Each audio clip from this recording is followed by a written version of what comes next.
National education പോളിസിയിൽ 3 തരം അസസ്മെൻറ്റുകളെ കുറിച്ച് പരാമർശിക്കുന്നുണ്ട്.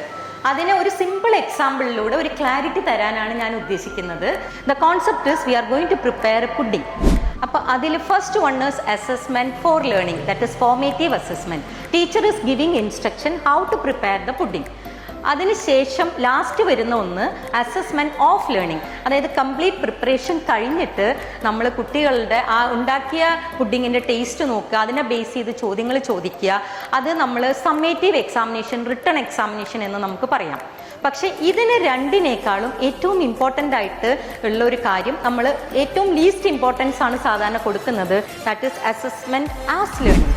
അതായത് it is a periodic monitoring by teacher.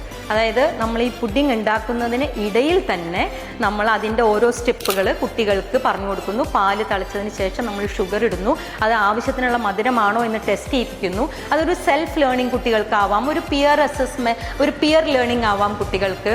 അപ്പോൾ അങ്ങനെ ഒരു കണ്ടിന്യൂസ് മോണിറ്ററിങ് വരും. അതിന് പോർട്ട്ഫോളിയോ എന്ന് പറഞ്ഞിട്ട് നമ്മൾ അതിൽ യൂസ് ചെയ്യുന്നുണ്ട്. അങ്ങനെ വരുമ്പോൾ എന്താണെന്ന് വെച്ചാൽ ആ ലാസ്റ്റ് ഫൈനൽ അസസ്മെൻറ്റിൽ ഒരുവിധം എല്ലാ കുട്ടികൾക്കും ആ ഒരു കോൺസെപ്റ്റ് ക്ലിയർ ആയിട്ടുണ്ടാകും. I think you also got it cleared.